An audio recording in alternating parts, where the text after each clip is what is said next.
Assalamualaikum warahmatullahi wabarakatuh.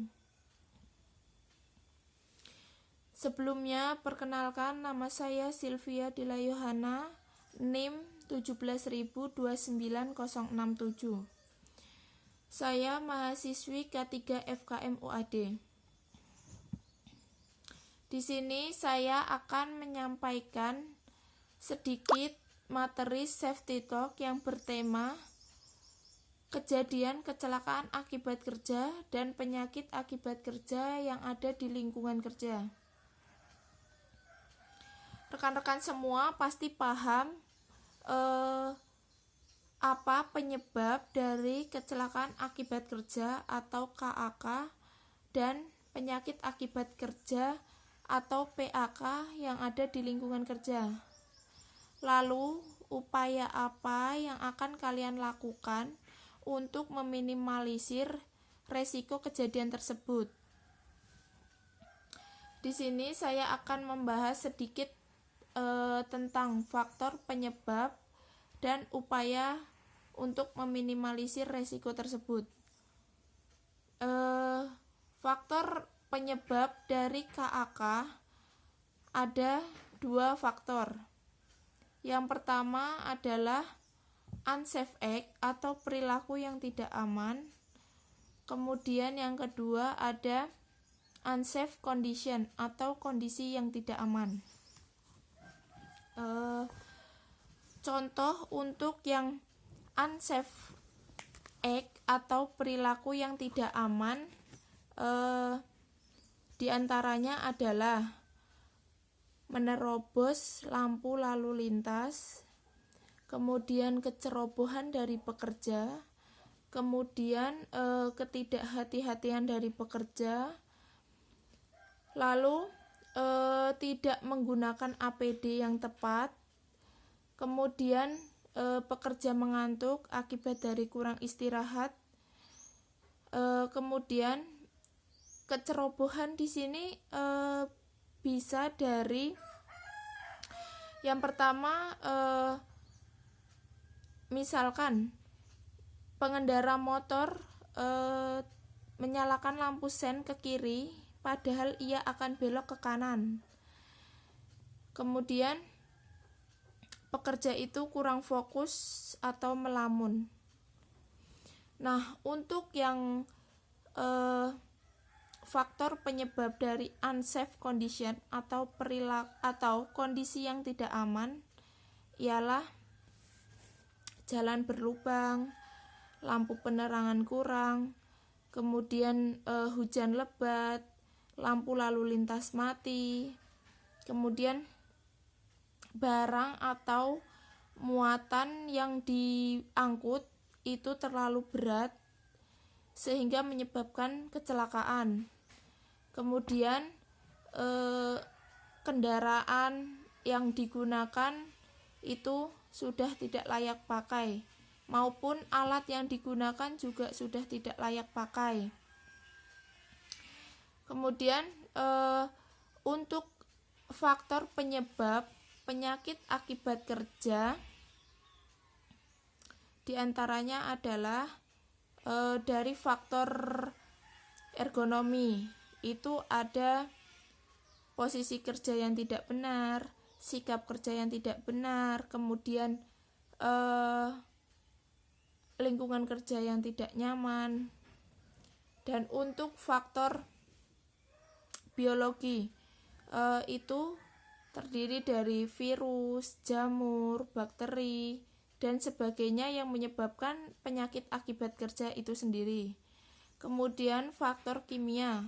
Faktor kimia terdapat dari misalnya pekerja yang berada di laboratorium itu akan terkena larutan-larutan atau bahan kimia yang ada di dalamnya sehingga menimbulkan penyakit akibat kerja.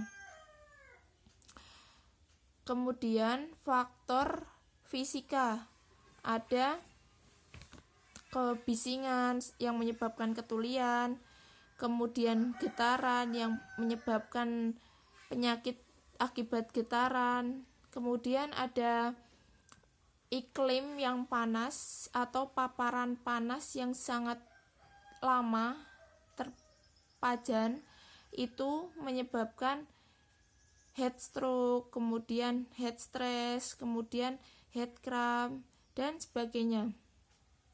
Kemudian untuk faktor psikososialnya adalah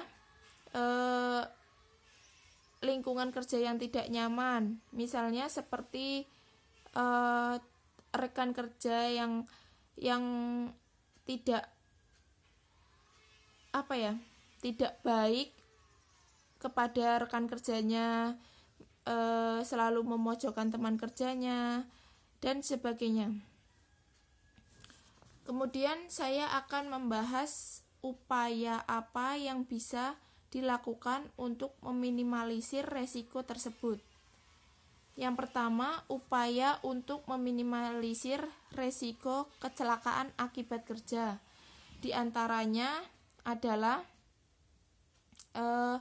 menggunakan APD yang tepat, kemudian pengecekan barang-barang atau alat atau kendaraan yang akan digunakan, apakah alat tersebut atau barang tersebut masih layak digunakan. Kemudian istirahat yang cukup agar pekerja tidak mengantuk, bahkan tidak melamun. Kemudian hati-hati dan waspada terhadap kegiatan pekerja yang sedang berlangsung. Kemudian faktor upaya yang dapat dilakukan untuk meminimalisir kejadian penyakit akibat kerja di lingkungan kerja. Itu diantaranya adalah minum air putih yang cukup, kemudian istirahat yang cukup, kemudian hindari pekerjaan yang sangat berat atau tidak dihindari, tapi jangan lama terpapar atau jangan lama melakukan pekerjaan yang sangat berat. Istirahat yang cukup, kemudian tidak terlalu lama terpapar iklim panas di lingkungan kerja. Kemudian dalam bekerja, posisi kerja, sikap kerja harus sesuai dengan pekerjaan. Tidak boleh pekerja yang duduk lama itu bisa melakukan aktivitas fisik seperti jalan kaki di tempat atau bagaimana agar tidak kram untuk tulang dan sendi. Kemudian cek kesehatan berkala, kemudian menggunakan APD yang tepat.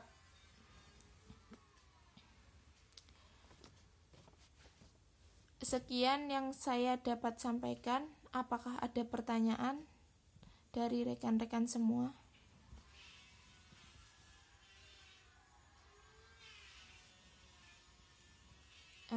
Misal ada pertanyaan ya. Misal ada pertanyaan seperti ini. Mbak, bagaimana jika ada pekerja yang sudah diberitahu untuk menggunakan APD pada saat bekerja tapi ia tetap mengeyel? Nah, saya akan menjawab. Itu sebaiknya untuk memberitahu orang tersebut kita tidak boleh dengan emosi. Misalnya dengan pelan-pelan saja, seperti Bapak harus menggunakan APD pada saat bekerja. Karena APD yang digunakan itu sangat penting agar meminimalisir resiko kecelakaan akibat kerja yang terjadi. Kemudian diberitahu tentang bahaya atau resiko apa yang akan terjadi pada saat bekerja. Misalnya di pabrik mesin-mesin penggiling. Nah, itu jika tidak menggunakan APD, misalnya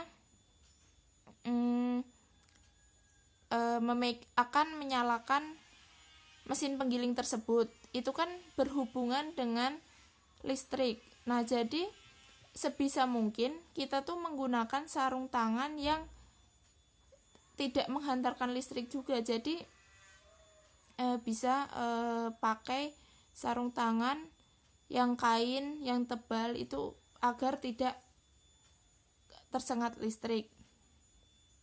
Gitu. Apakah sudah paham dari bapak-bapak semua dan rekan-rekan semua?